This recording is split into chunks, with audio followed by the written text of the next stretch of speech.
Are live. Somewhat unusual time for me to do a live stream, but it is what it is.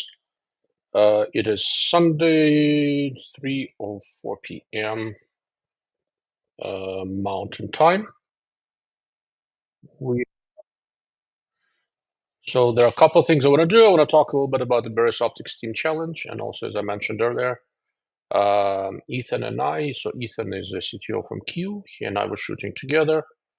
Well, sort of shooting together. It was our first time trying to shoot it. We had a lot of fun. Weren't exactly worrying about points very much. Learned a lot and had a blast, and we want to do it again.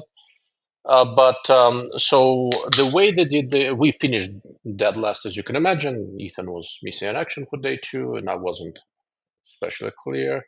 Lee, thank you for the confirmation. Lee confirmed that he can hear me loud and clear. Let me make sure the stuff from the chat box goes up on the screen so you guys can easily see it. There we go. So I see people are slowly filing in. Anyhow, so it is 3:05 p.m. Mountain Time. At 3:30 p.m. we're going to do a drawing for one of the items that we got from the price table. So this is the $1,000 off certificate for Burris XTR PS, a 5.5 to 30 by 56 rifle scope. Basically, what it says is the $2,000 value, your cost, if you win the certificate and choose to exercise it, is $639.99. And the way this works, you have to, fill this stuff out, and it has to be redeemed within 60 days of the event. So there's a little bit of, if you win the certificate, I suggest you get moving on it relatively quickly. The certificate is what Ethan got off of the price table, but we talked about it briefly. I would feel very uncomfortable getting anything off of the price table for my own purposes, for my own personal use, simply because unlike most people who shoot these things, I'm in a way very privileged in terms of if there's really anything I want to play with, it's easy for me to get my hands on it. So abusing the price table is not something I plan to do. And the way they did the price table these days was basically random drawing. It was not an order in which you place, but random drawing. Yeah, it is what it is. There is a million different shooting competitions, so I don't know if price tables are always very well stocked. I think this time around, most of the stuff on the price table was either from Burris Optics or from Thunder Beast Suppressors. The match organizer, Zach Smith, is Thunder Beast, and Burris is a title sponsor of the competition. So the way we're going to do this, I'll talk a little bit about the match. If you have any questions, put them in the chat box. At 3:30, we're going to go to a website called random.org. It is a random number generator. I'm going on it now, so I'm going to show you what it looks like in a little bit. And if to participate in the raffle, if you haven't yet, you need to send an email to raffle at RAFFLE, raffle at darklordofoptics.com. I have that inbox opening it right now. Let's see. Okay, so I currently have 40 people who sent me an email. Well, basically, to participate in the raffle, you have to send an email. Tell me if you're going for the Burris XTR PS certificate or for the Burris Fest Fire 4 Red Dot. Today, we're only going to do a drawing for the certificate and for the Fest Fire 4 during the next live stream, I assume, probably Thursday. Why am I doing this? All of a sudden, it's the first time I'm doing a raffle. Well, there are two reasons. One is that, like I said, I feel relatively uncomfortable trying to take something off of the price table for my own personal use. I don't think that's right, given what I do here. Another reason is that it is a shameless attempt to get more attention to my darklordofoptics.com website that's hosted on Locals, which is a subscription website. These two items that we got off the price table are raffled off to pretty much anyone. I've got a few more different optics that I'm probably going to raffle off over the next several weeks. and those will only be available to people who are the supporters on my darklordofoptics.com website. We'll use that to see if we can stimulate some growth. The way it works, most of my time online is spent on my website, and I set up the paywall partially to throttle down the number of questions to people for whom it is important enough. But that's that.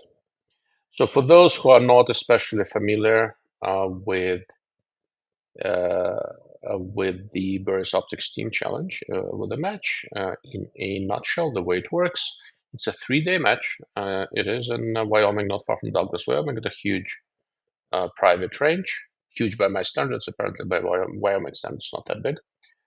And the way it works, so 3 days in the morning, you have what's called a field stage, and a field stage is you have to, everything is timed, hiking from shooting position to shooting position. And in the shooting, you have an hour, it's about a mile or so of hiking. Sometimes it's fairly level, sometimes it's up and down. At each shooting position, you have either 8x1 or 4x2. 8x1 means 8 plates, one spot from which to shoot. 4x2 means 4 plates and 2 spots from which to shoot. It's a team match, so it's a 2-man team. One guy with a precision rifle, another guy with a semi-auto carbine. The way this works, the rifle guy gets to take one shot per plate, and you don't have do-overs, right? You get a point if you hit a plate, and you get a 0 if you don't. The guy with an accurate semi-auto can shoots first and can use as many rounds as he wants, but it also sort of comes down to how many rounds do you really want to carry. So those are field stages. So there are 3 of those, 3 different ones for 3 days. The first 2 days of the match, you have 2 assault stages. Enough to know, the total is 4. The way assault stages work, walking between them is not timed. There is a staging area. And then the assault stage is some combination of rifle, carbine, and handgun. Both of the team members are supposed to have handguns on them. This competition, so there were 4 assault stages. One assault stage was there was a little like ravine, and they had some metal plates and some paper targets set up in the ravine. There are several different shooting positions as you progress down this ravine. The range officer is walking behind you, watching what you're doing. And for that part of the competition, so the guy with the carbine is shooting at the paper, and there is like a hostage style setup, so you can't hit a hostage, you have to hit the terrorist. And from each shooting position, the carbine guy shoots paper, and the guy who is normally a precision rifleman gets his handgun out, shoots metal plates. And at the end of it, there were 2 relatively distant plates to shoot 300-something yards. That was one assault stage. Another one was all long guns. You have 6 minutes. You have 2 plates at 400-ish, I think. I don't remember, 380 maybe. Don't remember exact distance. And you have 3 little hills. So there are 3 shooting positions. From each shooting position, both shooters have to hit both plates. So you get on one, you shoot. If there's time left, you run down, run up on the other hill. Then not big and then near each other. So that was a little bit more like the Neural Hunter stage with 3 different shooting spots. The other 2 assault stages were all handgun. One was 6 metal plates set up, and one teammate starts shooting. If he hits the first plate, we move on to the next one. If he misses the first plate, you get to go pick up a dummy that weighs maybe 100 pounds or so. I'm going to show you what that looks like. And where's my share screen? There we go. Pick up a dummy that weighs about 100 pounds, so hoist it on your shoulder. You walk back to the flag to where the staging area is. Around it, maybe 25, 30 yards one way, so maybe 50, 60 yards. With the dummy on your shoulder, come back, and there we go. That's what this looks like. You come back. That's me carrying that freaking dummy. You come back, tap your teammate on the shoulder, and he gets to shoot another shot. If he misses again, you go for a walk again, and so on. And there was one from that I don't have any pictures. That was more like a normal, handgun thing. There were 3 arrays, I think 6 plates each, 3 shooting positions. Each team member needs to engage or hit all 4 to move forward. So that was that. All in all, it is a very, very entertaining match. Again, this was not supposed to be a lecture, so if there are any questions about how any of the stages went, please put it in the chat box. But the way it worked, so originally when Ethan and I were planning to do this, so I'm shooting a fixed rifle in 6.5 Creedmoor. And I don't have a huge amount of time. I've got about an hour, maybe at most. So I've talked about the rifle setup before. If there are any questions, please tell me. It's basically the same rifle I put together to use for an RL 100. Weighs at about 15.5 pounds. It's the fixed by Q, 6.5 Creedmoor, 22-inch bartline barrel, a Tangent Data 735, and Vortex Impact LRF sitting on top of it, with a MDT Skypod triple pull. So, oh, Brent, there we go. If you'd like the video of Assault Stage 4, I can send that to you. Yeah, if you don't mind. That would be nice of you. I would appreciate that. So Brent is a gentleman who, I'm going to get to the point, who was very helpful. In that picture you just saw of me carrying the dummy, that's because he missed a shot. But I inadvertently, my payback was to make him carry the dummy twice also. So I carried it twice. He carried it twice. But anyhow, so for the first, I'll send via email. Perfect. I appreciate that. So for original plan was for Ethan to put together a 6.5 Creedmoor version of the boombox, so we'd be shooting the same ammo, and we could learn quite a bit about wind from him being a carbine shooter and shooting first. Then some barrel extensions didn't come in, so he looked at some of the match documents, which said that the carbine shoot will be mostly inside of 400 yards. I'm not sure where he found that, but he did. So Ethan shows up with a very nice AR-15. That's some contract gun that they're supplying to some government agents, which has a 9.6-inch 556 barrel. We had, I think, a grand total of 2 or 3 shots inside of 400 yards, so that may not have been an ideal gun for this match. But he actually shot quite well with it, and we were able, took some ammo. With Mark 262, he was able to hit quite a lot of plates, which was very cool. In retrospect, maybe, when rather than walking him another bit, maybe we should have switched to rifle faster. Our stage management wasn't very fast, but first time doing it, I didn't have a ton of, I really didn't have a ton of expectations. Like I said, it was an absolute blast as far as I'm concerned. But day 2 at Q, at his work, they had some sort of a fire due to an automated blast or something, like some piece of equipment. And he basically bailed out on me during day 2. And he had to be on the phone, computer, resolving work issues, which I respect. I understand work issues. But in the meantime, so what we did, my 12-year-old son was there with me. It was actually his birthday on the first day of the match. And I'm sitting there. Ethan is not showing up, and he sent me a message. Sorry, I'm sorry, I can't do it. Go, great. We look around, and a very nice gentleman who was shooting the same stage goes, "Oh, if your son wants to shoot, I can lend him an AR-15." And that's Brent92, who is here watching this live stream. Thank you, Brent. I really do appreciate it. So we grabbed Brent's AR-15 and did a field stage with my 12-year-old son substituting for Ethan. And, never shot that gun, generally doesn't shoot that much, although likes it, and we will, he wants to shoot it next year. Okay, Brent just sent me a video. Let me see if I can download it and show you what the 4th stage looks like. But anyhow, which was really cool was that Daniel, my son, was actually able to hit quite a few plates. It took us a while. Again, we had to walk him in. It was really cool to shoot a couple of stage, to shoot a stage with my son.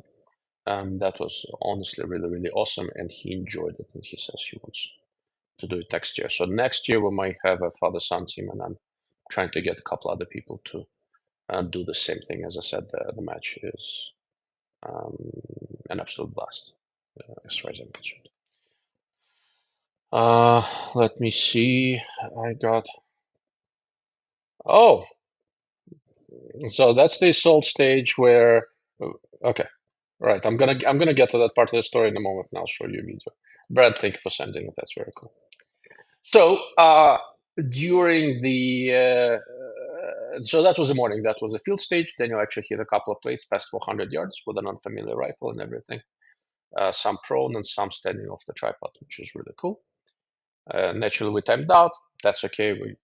I did some shooting with my son. I'm happy. Now, in the afternoon, we had the assault stages. And one of the assault stages, as I said, involves lifting up a dummy. And I didn't think my 12-year-old should be hoisting around a 100-pound dummy. So Brent, the gentleman who just sent me that video, he goes, 4 years and I'm in for father-son team. All right, let's do it. You should try to do one before it's a father-son team. Just team up with someone. It's a very. If you're only going to shoot one match, it was a blast. But anyhow, so Brant, the gentleman who loaned us the rifle, volunteered to shoot the stage with me that involves carrying a dummy around, and he just sent me the video.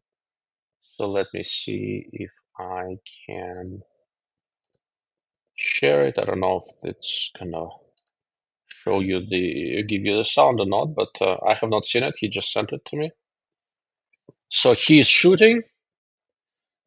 Somebody's having fun. That's me looking at trying to pick up that dummy. Then, hoist it on the shoulder. This is just fat person abuse right there. Some people were jogging with it. I'm a little bit too old and fat and stuff to do any sort of jogging, but I can walk. All right. So there's that. I tap him on the shoulder. He can continue shooting. Hits that one. Second plate. They're all a slightly different distance. Third. I get to go for a walk again.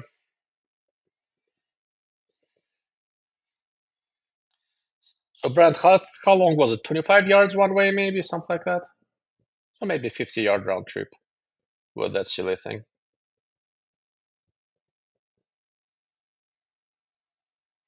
It is a lot of fun. The assault stages is where the match directors really get creative. So 4, 5, good shot. 6. All right, so that's 6 plates. Brent gets to holster his gun. Rather than drop the stupid dummy, he picks it up because he knows I'm gonna miss at some point. Shooting things after walking around with a 100-pound dummy in a 92-degree heat also gets interesting. Kind of tried to get my breath as much as I can, and naturally I missed. So Brent is a more dedicated individual than I am. Yeah, so about 50 yards round trip. That sounds about right. So he was actually jogging. I'd be damned if I'd do it for you, but hey, thank you.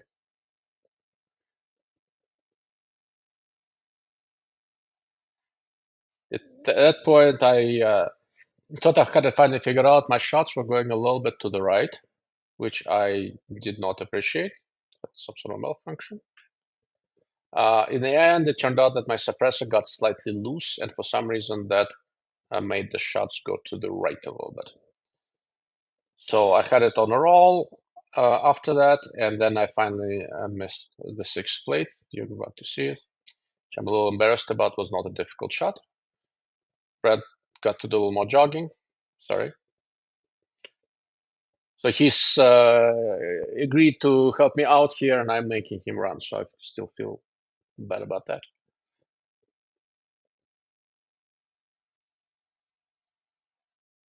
Yeah. So for that, I had to actually aim a little bit to the left of the plate. And on afterwards, I figured out that my suppressor is getting loose. So I'm probably gonna add some Loctite of some sort or something like that onto the suppressor if this keeps happening. But anyhow, this was a lot of fun.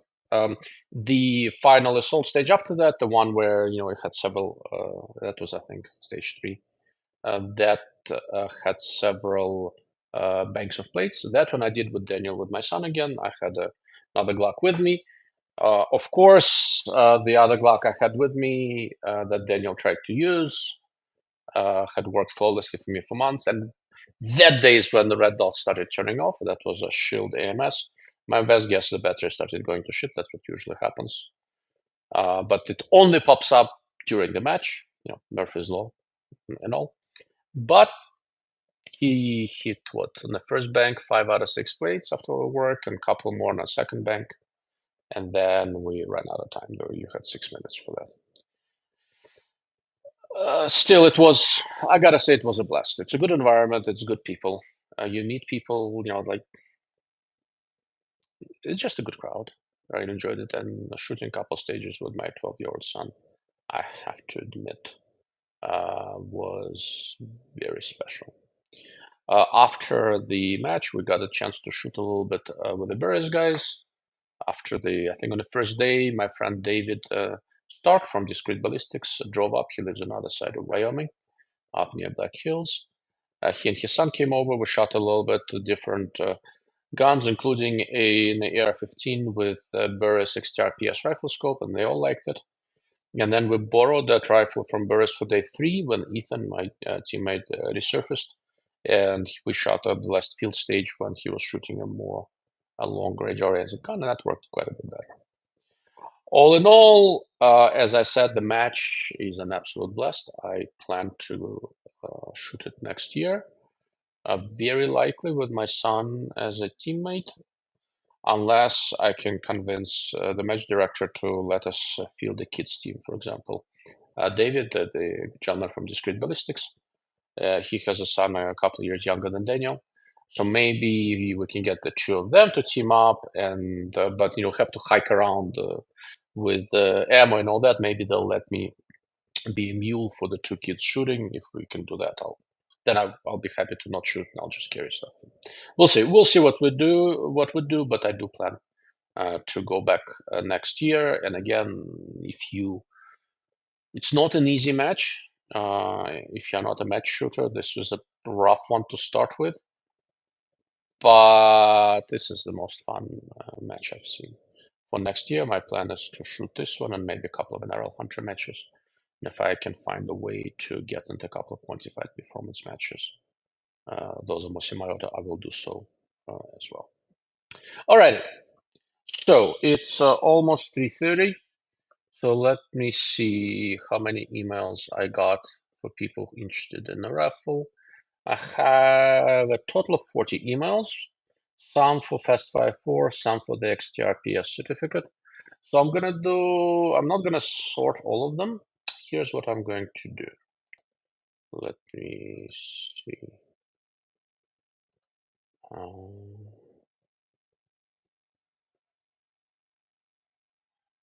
Why do I not see this thing? Okay, oh, there we go.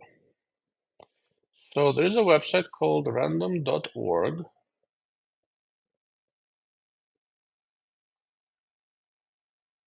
I'm gonna put that up on the screen momentarily. There we go. Okay, so I've got a total of 40 entries. I'm just going to have it generate a random number between 1 and 40. If it falls onto somebody who wants a Fast 5.4, we'll just draw it again. And the first person who gets selected, who wanted the certificate, will get one in the mail. And let me update the mailbox to make sure the numbers didn't change. Nope, 40 people. Generate. All right. The randomly generated number is 30. You can see that. Let me see what is the 30th one.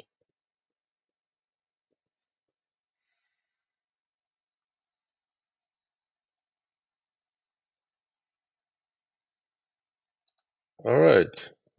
Okay, a gentleman by the name of Gavin Dove, D-O-V-E.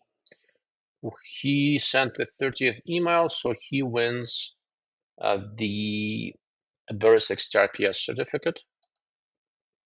Congratulations, Gavin. I'm going to send you an email. If you are watching, please put something in the chat box. Let me shoot him an email and then we'll continue.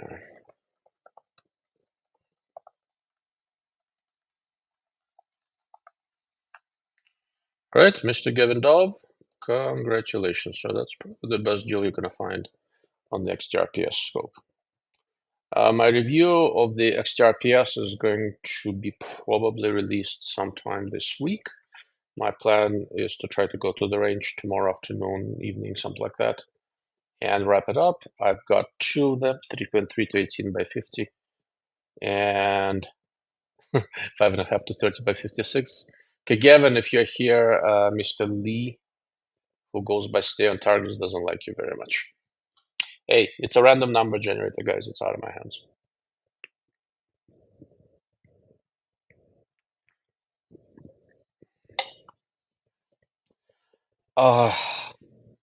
XTR PS.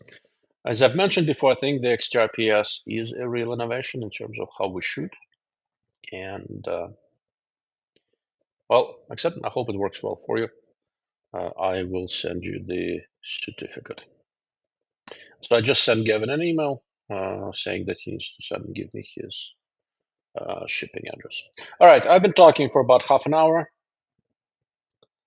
If there are any questions about gear, takeaways, etc., now is the time to ask. I do have some observations about what I did well and what I did not do well, a lot more of the latter, as you can imagine. If there are questions now's the time. The Fast Fire 4 will be drawn on Thursday, I believe. And then after that, I'm going to do there's occasional raffles for different review items that I have. I think moving forward, I might actually require people to be on the live stream for it. I don't know. So what do you think, guys? For future raffles, should I require that you are present at the live stream to be eligible, or do it the way I did it today? As long as you've entered, you're good to go. What are your thoughts? Should I restrict it to people who are watching things live or not? That's kind of an interesting question. It's the first raffle I've ever done, so I haven't had a chance to really think through it particularly carefully. But while you're thinking, again, put something in the chat box. As far as the way I shot, well, so my stage management was awful. I thought I was getting better at it. And for an aerial hunter, I was. Here, everything was slow and cumbersome, which I'm not excited about. From a shooting itself, we had plates. The closest was, I think there was one inside of 300 yards. There were a few in the 350, 380 range. Most of the others were between 400 and 600. I think there were a couple at about 650, something like that. But again, we timed out a lot of stuff, so I didn't get to see all plates. One of the interesting things I found is that I think I spent a little bit too much time and effort. Friend goes, my opinion, have them present for the live stream just like if they were to match. That's actually a good point. Well, for this one, I did not set those rules up this way. So for the certificate and for the Burris Fast Fire 4, I'm not going to require it, but for the future raffles, I will. For example, I just finished a review of the 5-power prismatics, and there are a couple of them that I don't need, which is going to be the Swamp Fox Saber and Vortex Spitfire Gen 2. I'm going to raffle those off over the next couple of months, probably, and for those, I will require that you're present at the live stream. Okay. And Lee agrees with Bran. Lee actually agrees with someone? That's new. But okay. Yeah, I think you guys are right. I just didn't think about it. Again, I didn't put a huge amount of thought into it. I knew that I would feel uncomfortable keeping the certificate, and I knew I wanted to raffle it off, and I The extent of the preparation I had was to tell people where to send the email and then to find this random.org website, which took all of the effort of typing a random number generated in the search bar. But anyhow, as far as shooting itself goes, shooting itself was not so hard, but you have to, I was the precision rifle guy. You have to make impacts on the first shot, which puts a little bit more pressure on you. And I generally did okay in the beginning. I always missed the third shot, which I think was just me getting too full of myself and going too fast. Another thing I noticed was that when shooting prone, a little further uphill, I tend to shoot high. At first, I thought it was an issue with the ballistic solution. Shooting high, you need to adjust for the angle and all that. But I rechecked the ballistic solution, and I did. So I have a suspicion that when trying to shoot up, I'm rather than increase the bipod height, I'm trying to press down on the stock too much, and that would set my shots high. That's something for me to practice with. One of the stages that was very interesting, I was glassing off of the tripod. The way I glass, I have a tripod, I have a plate from Annex Defense on it, and a heavy bag. I put my binoculars on it, and I glass off of that. And then if I need to shoot, if I cannot shoot prone, I just put a rifle on that shoot. And from there, I was shooting really well. And then I was shooting from there and hitting plates, and I realized, wait a second, for the other plates, I can go prone. I went prone and started missing. So one of the things that I need to consider, given that the plates we're shooting at are not that small, they're not huge, but they're not that small.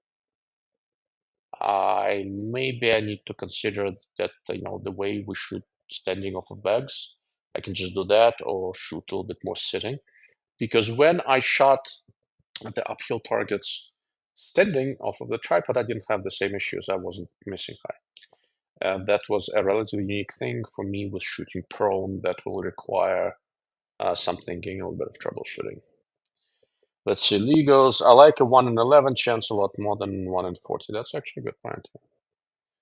All right, you've talked me into it. So the Fastfire 4 raffle is going to be done the same way as this one was done. And again, if you are interested in a raffle for Burris Fastfire 4, if you have not sent in your email, you can do so until the live stream during which I'm going to conduct the raffle. So there is time.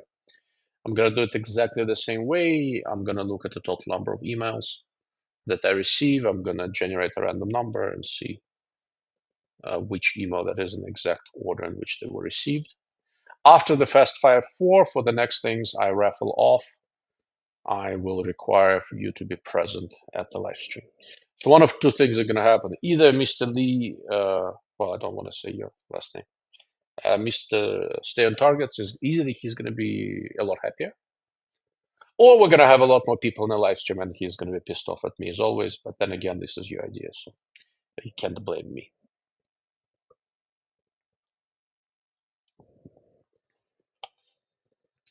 So that's that. There were lots of people who do this. They run between stages and all that. I'm not that dedicated. I'm old and I'm fat and I'm lazy and I'm not going to do that. We were overtaken on the two stages where Ethan and I were. On stage 3, somebody who was running really fast caught up with us. The way the rules of this match work, if somebody is caught up with you, if somebody caught up with you, you have to let them shoot, and you just sit and watch.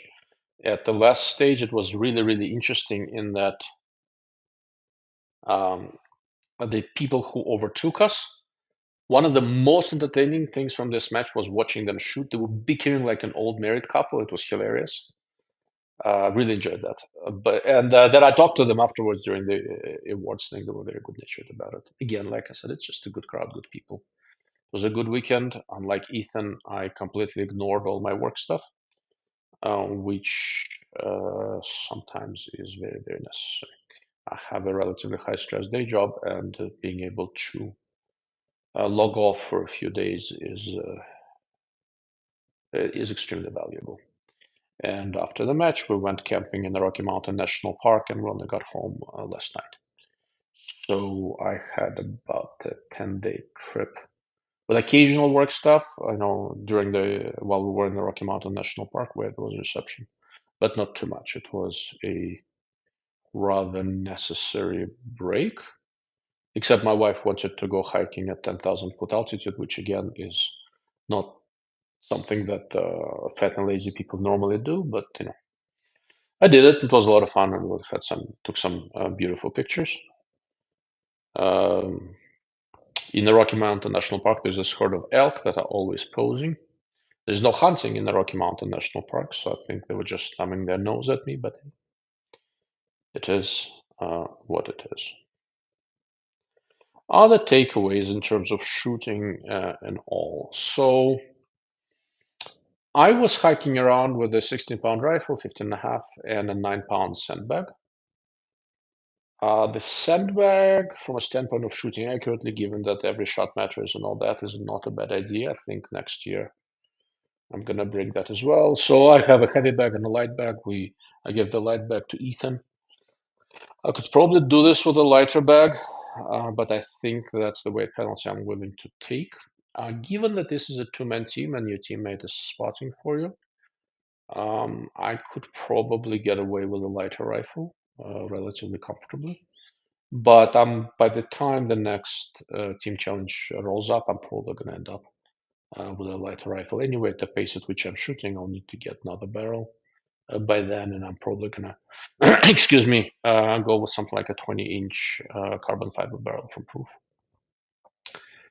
which will lighten this thing up a little bit. My plan ultimately, so for NRL Hunter, I've been shooting basically a 16-pound rifle while I'm learning the ropes and getting better at it and learning how to do this properly. My goal ultimately is to go down to the 12-pound, to the open light weight class, and shoot a suppressed 12-pound rifle. And that's probably a very good rifle to bring to a match like this. You carry a little bit less weight. Being able to spot your own shots is a little bit less critical in the sense that your teammate is spotting for you. So that gives you a little bit more. Mr. Drew Morgan here. How are you, sir? It puts a little bit less pressure on you being able to see your own misses or impacts. And assuming your teammate is capable at spotting. Most people, I think, the way it was set up, they were shooting some sort of a PRS NRL Hunter style rifle for the bolt gun and some sort of 56 AR for the semi-auto. If your semi-auto shooter is a reasonably competent shot, I would probably lean toward trying to keep the same caliber. I think you can learn more about wind and quickly if you are shooting the same round. This was our plan for this year, just didn't pan out. Maybe we'll try it again next year. We'll see how that goes. That means you are going to be carrying around a significant amount of more expensive ammo. So from a money standpoint, there's definitely an advantage to shooting 556 for the carbine. But from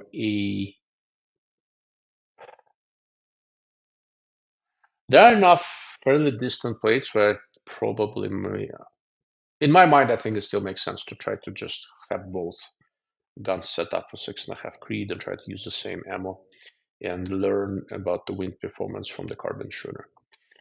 As far as reading wind goes, thinking about the plates that I missed, it wasn't too bad. I tend to the misses that I had due to wind, I think I overestimated the wind. But some places that the wind was very tricky. It wasn't a very strong wind, but it was just enough to get you off the plate, and it was changing angles, changing directions a couple of times. It was a little bit odd. So Mr. State Targets goes, interestingly enough, I would wager that I would shoot a match better with XTR PS than I would with a Tangent. It was actually, if I was actually a good shooter with experience and time for practice, might go the other way, but that's definitely not the case.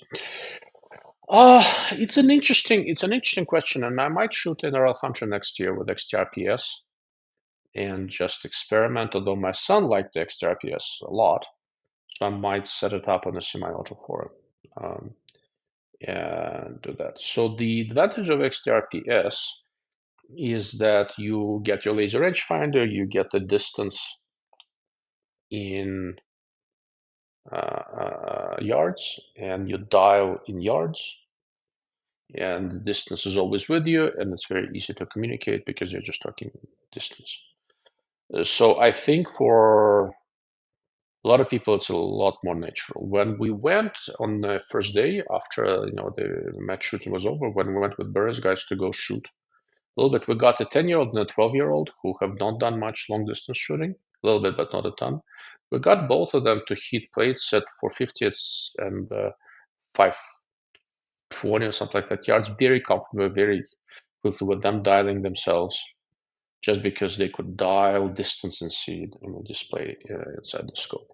From the standpoint of getting kids to shoot accurately and on target, it was the easiest I've ever seen this. Partly because you don't have to teach them about mills and all that. To be fair, the Burris guy set up the scope, so it was shooting true for the XTR PS that I have. The app Burris uses for it allows you to true the trajectory. So I've done it for one of them. I haven't done it for the second one yet. For the one I'm going to set up for my son, I am going to true it. So what does truing in this case means? I'm going to load up the ballistic table, as it were.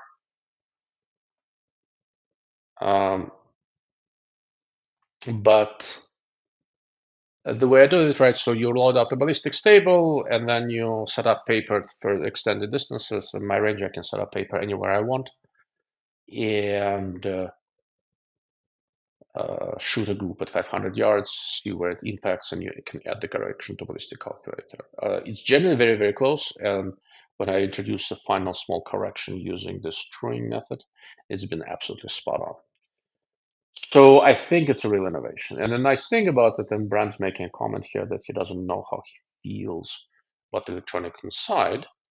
So with a purely digital scope, I would feel a little bit concerned. The way XTR PS works, if all of your batteries and electronics die, you still have a perfectly conventional scope. The big difference is that the elevation turret doesn't have clicks, but does have a scale on outside, so you can still dial distance the way you dial distance. But there's a digitizer there. When you dial, it can show you on the display inside the scope how much you've dialed, either in milliradian if you set it up for that, or in yards if you're using the ballistic lookup table that you can upload to the scope. If all of that dies, you still have a perfectly normal, nice optomechanical scope with the SCR true mill reticle and all that. So you're not giving up much by having the electronics here. The scope becomes a little bit heavier. So you are working with a little bit, maybe 5-6 ounces more weight, but it is very interesting in that if you're looking at the target at 650 yards, you dial 650 yards, right? You accidentally dialing the wrong number of milliradians becomes a little bit tricky. And also, with a conventional scope, so I dial, I look at the turret, then I look through the scope. When I'm looking through the scope, I don't know how much I've done, right? So if I've missed something, if I want to confirm, I need to get off the scope and look at the turret again. And as we get older, all of that starts getting hard. I can still do it in good light. In low light, it becomes increasingly tricky. But again, unlike with the digital-only rifle scopes, with this one, you still have your perfectly standard optomechanical system to fall back on if the electronics fail or the battery dies. So it's not too bad.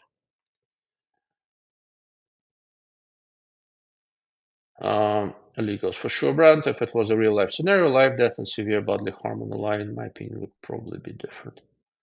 Perhaps. The simple truth of it is that the electro-optic integration is the way of the future, right? Optomechanically, the rifle scopes we have are very, very good, but not going to get much better. There'll be some optimizations, but it's not going to get much better. The big question in terms of how it's going to go moving forward is really with what form all this electro-optic integration is going to take, and we don't know. So far, I really like the way Burris has been approaching this. The Steiner IFS system, Burris's XTR PS, and Veracity PH, it's kind of similar method. Revit is doing pretty cool things with their smart scope, but it's conceptually similar. There are some differences always, but conceptually it's similar. I think that is one way, and of the ones I've seen, it's one of the more promising. The other way is what Burris is doing with their Eliminator rifle scope, Eliminator 6, which is where the LRF is built in. It's a little bit more oriented toward hunting, although you can do it for long range. They use it for long range as well. But there's a little bit different because the LRF optics are built into the rifle scope. Optically, it is more of a compromise. With something like the XTR PS, there is no real optical degradation because it's only the screen up top, and which is a part of the image you don't really use for anything anyway. Usually that's where the sky is. So it is pretty cool. So, scope thing behind you just moved quite a bit. Hopefully it can't fall. I mean, this moved? I don't know. It's sitting on a tripod. I don't think it can fall anywhere. Maybe I'm moving and that's why it looks like it moved. Like I can't sit still, so I'm always kind of turning in my chair. Maybe that's why I don't think the scope moved. This is the DNT, the 1735 that I'm slowly wrapping up my review of.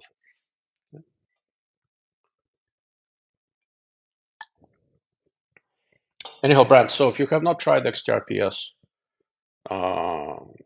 if you have an opportunity to get behind one, well, the Burris Optics Team Challenge was kind of an opportunity, but if you get a chance, look through it. It's an evolution of what we've all been doing, right? So it's basically the same thing we've always been doing, except it gives you a bit, it simplifies certain things. When the biggest thing is that you can do all these things without ever looking away from the scope. And in low light, where it may be difficult, or fading light, where it may be difficult to read the turrets, with the display inside the scope, which is only basically at the very top, right? It is you always know what's happening. Also, there's electronic level there, which is good. There's match timer there. If you want it, there are a couple other things that to do for you. But the biggest thing is that you can just continue looking through the scope as you go through all the exercise of shooting. I think, like I said, in my eyes, it is a meaningful step forward. In terms of optical quality, so I've looked at it. XTR PS is more or less the same as Burris XTR 3, which is a nice scope. XTR Pro is a little bit better. You'll see my review in a few days, but my only real complaint is that I wish they would introduce a reticle without a tree. This scope is designed to be dialed. So currently it's only a SR2 mil, which is a nice tree reticle. But for this scope, something less is probably better. For me personally, I probably prefer reticle. It's not quite as thin, but unfortunately, the way this market is, everybody wants a super thin reticle. I think for a lot of things that we do, reticle that thin is not really necessary, but hey, it is what it is. Legals. I wanted the opportunity, but Gavin ruined it. I tell you what, guys. All right, so I sent Gavin an email. If I don't hear from him pretty quickly, I'm just going to do another raffle, and then Lee, there's going to be your other chance. How's that? But something tells me that if he had the attention to detail to send me an email, he's probably going to reply. That would be nice.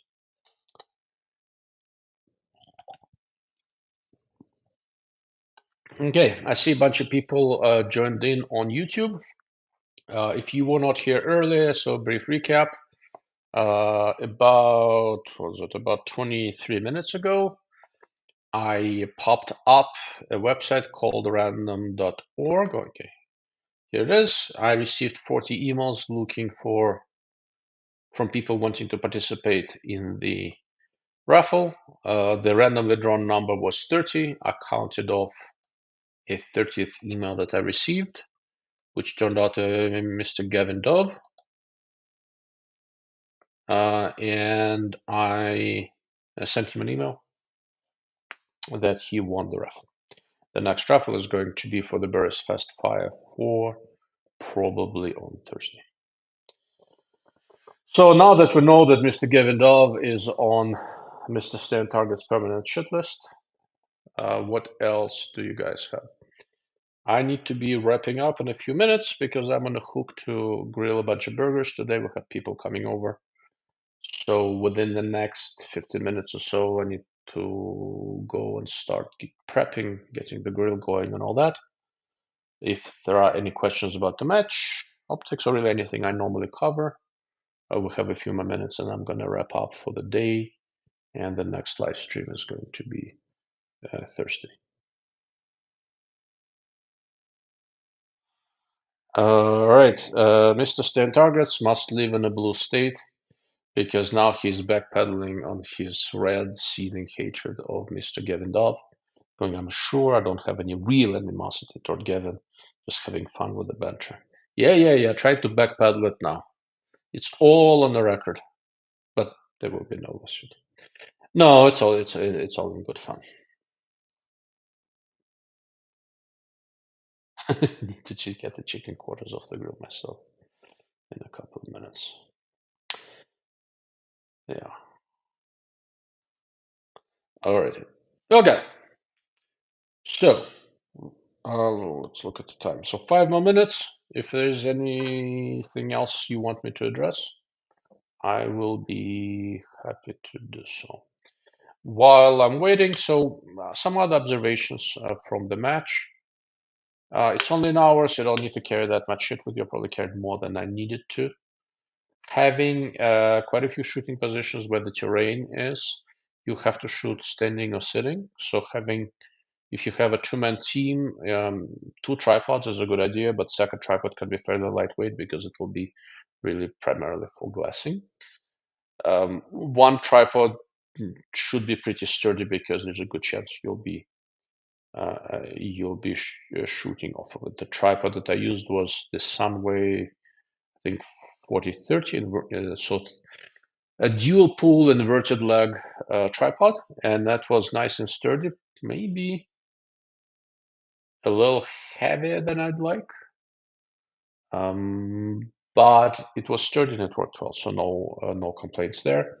The other tripod we had, I have my Spartan Precision tripod that I normally hunt with, except I put a more conventional inverted ball Arca clamp head on it, and that's the one that Ethan used and seemed to work well. So that's the tripod I usually take hunting with me because it doubles as walking sticks and all sorts of other stuff. There's a question from Steven Targets. When is your box of magnifiers video coming? I don't know. I'm trying to work through my backlog. I think I've been doing some archaeological digs in my safe and selling off stuff and things like that. I think I got to the part where I can see 5 or 6 magnifiers somewhere in the back there. And I know I have a box with a couple more somewhere. So sometime this summer, I am on the hook to clean up my workshop a little bit. And that will be the time to assemble all the different magnifiers I have and do a video about those. I think I have several 3-power ones, at least one 4-power, at least one 5-power, and a couple of 6-power ones. Magnifiers are an interesting thing. When modern prismatics showed up, at low power variables, I was 100% certain that the magnifier as a viable optic on the rifle is just going to vanish, and it hasn't. I am not 100% sure I fully understand why, but then again, I actually use a couple of magnifiers and a couple of guns too, so go figure. I think, yeah, I don't know. It's an interesting question. I do think they have their place, but I'm surprised they are as many and as they're as prominent as they really are. But I don't know. I honestly don't know, but I mean, there are new ones available. For example, in SIG's newest release, they actually have a new magnifier and red dot, where they put a sensor in the magnifier mount, and when it's flipped into the optical path, the reticle in the red dot side automatically switches to something that allows you holdover. So I think they're kind of breathing some new life into the whole red dot magnifier arrangement. We'll see. Some of the most magnifiers I have are probably not the latest. Some are relatively modern. Sometime this summer, I'm going to assemble everything, take some pictures, go cycle through them on the same gun, same setup, same everything, and see how they all stack up. All right, since I don't see a ton of questions coming up, we've been at it for almost an hour, which was my original plan. And unless something comes in, I'm going to go and start making burgers. If there's anything I missed, or if you're late to this, you didn't have a chance to ask a question, put something in the comment under the video. Anything that I see on my locals website, darklordofoptics.com, gets answered first, simply because I spend more time there than anywhere else. But I do try to get to everything the best I can. So, and missed stand targets. I think for primarily CQB weapon, they're probably the best option to extend the range past 100 yards with reliable target identification. Maybe that's the case. I don't know. Again, that's kind of an arguable thing. I agree. If you have a weapon where a red dot sight or holographic is your primary optic, and you don't want to change that, then adding a easily removable magnifier is a good way of doing things. One of the big advantages of a magnifier is that it doesn't affect your zero, right? You could pop it on, pop it off, swing it to the side, remove it completely. Your zero does not change. That is an advantage. I suspect that's the primary reason why we still see magnifiers in use. But again, when I'm a little surprised they're as prominent as they are, but it definitely looks like they are here to stay. All right, with those parting thoughts, thank you all for sticking with me for this hour. I did enjoy the team challenge quite a bit. It happens every year around June 20th or thereabouts. If you're thinking of shooting a match and want to challenge yourself, I highly recommend it. It is set up by Competition Dynamics, and they do run a good match and make the match interesting.